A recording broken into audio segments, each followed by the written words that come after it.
Richard already mentioned Ada Lovelace Day and Women in Technology. So I'm quite happy to introduce our first speaker, Sam Smith from McAfee. Thank you very much.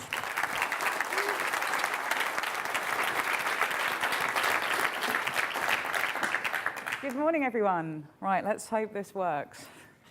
Hope this works. I've got a lot of slides, so fingers crossed. So my very long-winded title, as you can see here, Promoting Positive Role Models to Bridge the Technology Gender Gap. I don't purport to have all the answers today. I think it's well understood there is a gender gap in the technology space.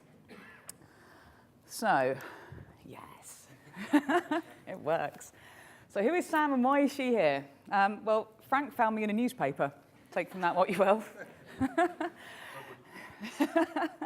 So work-wise, I work at what's now known as of Monday as Intel Security. I think I work for McAfee still. That was the company that employed me. I've been there 15 years. I started as the senior receptionist, so more of a essentially girly job. I've moved around a bit in the company. I'm now helping us build products, which is a bit of a step away from the days of reception. In my life, I'm also a mum. It's my beautiful daughter. I'm a wife. I'm also a bit of a Formula One fanatic.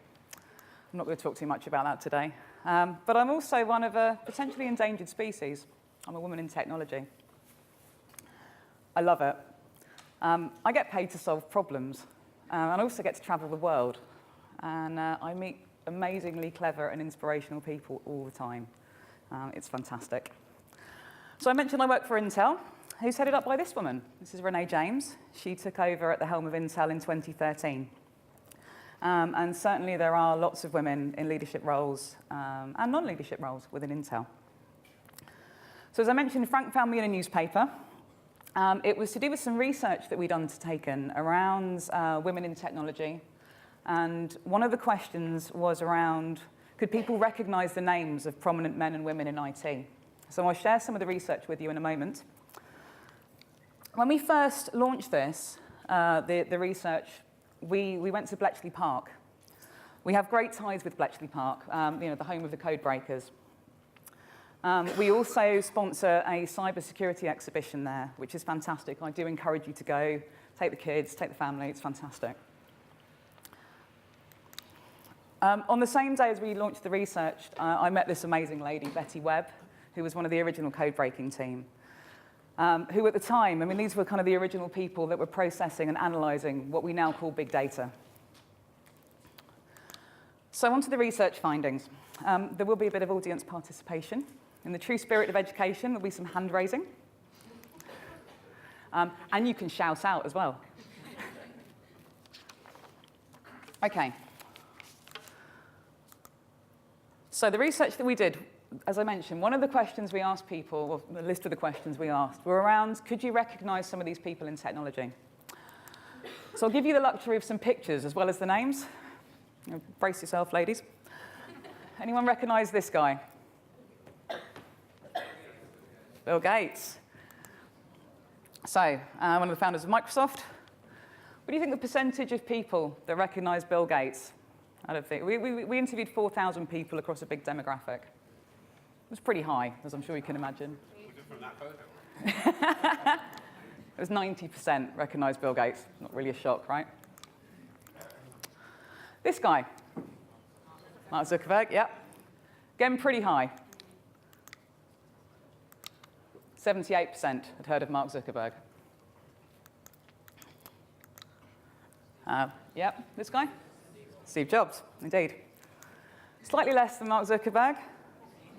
Yeah, 70%. Quite stunned at that one. Of all the people that we asked, the percentage of people that recognized not a single one of the 10 names that we mentioned of the guys was 5%. So not particularly large. Right, so let's get on to the women. Anyone recognize this lady? Yay, you win a prize. From Frank. So, So yeah, Baroness Martha Lane Fox, one of the founders of lastminute.com. So we've seen the percentages for the guys. What sort of percentage do you think for Martha Lane Fox? 8%. Wasn't particularly great. 17% had heard of Martha Lane Fox. That's as good as it gets. We went on to this lady. Sheryl Sandberg. Yay! Well done. How many people had heard of, or what percentage had heard of Sheryl Sandberg? I've heard the name, haven't seen the face. 8% of the people we spoke to had heard of Sheryl Sandberg. It's not looking good. This lady. Yes, and she was on the article, actually, that you read when you found me. So Google's first female engineer, head of Yahoo, 5%. 5%. So we asked the same question. We worked out the same percentage as who hadn't heard of anybody, any of the women in our list of 10.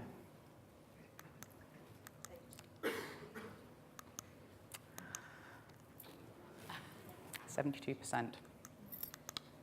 72% of the respondents didn't recognize the names of any of these women in prominent roles in technology. Stunned? Certainly a bit surprised. I even ran this past my mum, and even she'd heard of a couple of them. So we asked some more questions. Whose fault is this? Why do girls not have adequate encouragement? It was society's fault. That was one of the answers we got. These were yes-no answers. You'll see in a minute the percentages don't add up. If we've got any mathematicians in the room, it's OK. 58% said, well, the government, education. That's where the problem lies. 54% said that there weren't enough role models. So I thought about this, and when Frank had asked me to come and present the research, how do I tie this all together? What's the story here? I'm not a big fan of just pointing at a problem. I don't think it solves anything. In some cases, it makes it worse. So I spoke to one of our PR ladies, and I said, I don't know about this role model thing. Not sure it's something I had, certainly. And I asked her this question. I said, are we just compounding the problem just by pointing at this all the time? It's very newsworthy, but it's not solving anything. Maybe we just need to stop shouting about the problem and just get on and do something. She said, no, Sam, we need to make a fuss about this. There aren't enough role models for young girls. And it's not just a case of what do I want to be when I grow up. It's who do I want to be like? Who do I see in the press, in my life, that's inspiring to me as a young woman, or a young guy, that make me think, wow, tech, that's where I want to be. I was in Slough at the time. Not one of the most inspirational places in the world. I left fairly soon after having this conversation with Amy. And I'm sure Slough, lovely people live in Slough. It's not all bad. How many towns can say that they've had poetry named after them? Not many. So in the car, leaving Slough, I'm mulling this over. How did I get into tech? There's certainly no female role models when I was, got into this industry a few years ago. So I thought about it. Slough does make you feel like you want to jump sometimes, but I didn't. I'd like to introduce you to my 7-year-old self. Here she is. Who wanted to be a journalist. In fact, wanted to be a war correspondent because somehow being shot at seemed like a good idea when I was 7. This isn't going to be very popular. I appreciate I'm in a room full of educators. I also wanted to be Prime Minister. This was the 80s, power dressing. It all seemed like a great idea. I wanted to be in charge. It brings me to this lady. Anyone recognise her? Yes. How do you know my mum? She worked in a disc copying company in the 80s. It's height of technology. Direct disc supplies. And at the age of 5, she dropped one of these in my lap. Actually, Santa did. Santa obviously knew about computers, but this is what we got. And about 2 years later, she lugged one of these up the stairs. And we lived on top floor flat, so it was definitely lugging it up the stairs. Which led someone to question my integrity a few weeks in, because the headmaster wheeled the same computer, not the same one, it would have been mine, But he wheeled in a computer into our classroom and said, "Who knows what this is?" The computer. These little awed faces of 7-year-olds. He showed us a game, and at the end it said, "Now press the space bar." He said, "And who here knows what a space bar is?" Little faces of mine. I don't know what space bar is. Up you come then. Toddle up the front. And press the space bar. And he said, "Well, how do you know what that is?" So I've got one. The net result was I ended up in the headmaster's office for being a liar, and then he phoned my mum.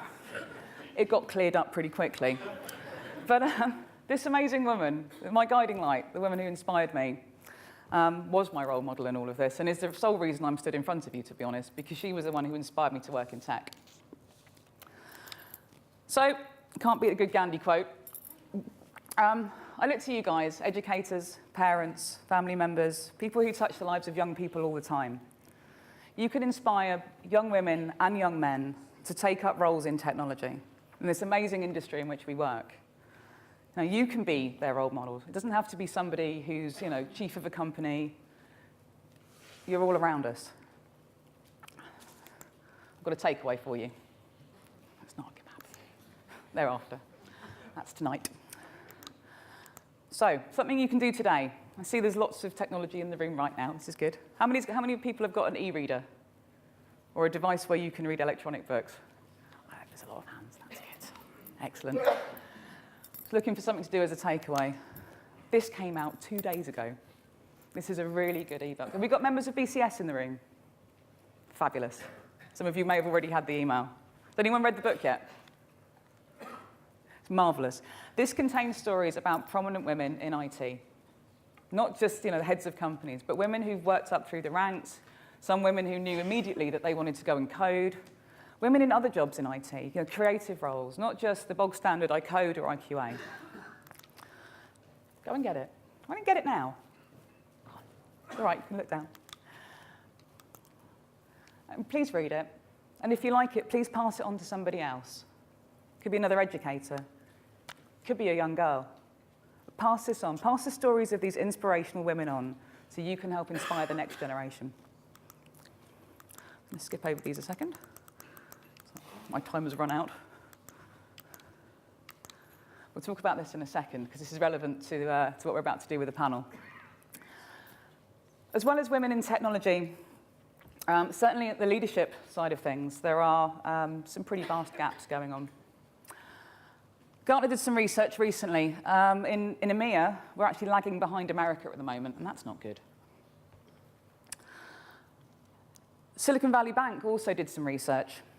They found that 50% of tech companies, they had a woman on the executive board or in the C-suite. At least one. So half didn't have any. That's pretty bad. And more fool them. Companies with more executives on the board do better than companies without. There's been a lot of research done into this. And the numbers are pretty big as well. 35% higher return on investment by having women on the board. Now, I'm not saying every board should go out now and look for a woman just so they can put one on the board. I don't think that at all. But there are women who are capable of performing these roles.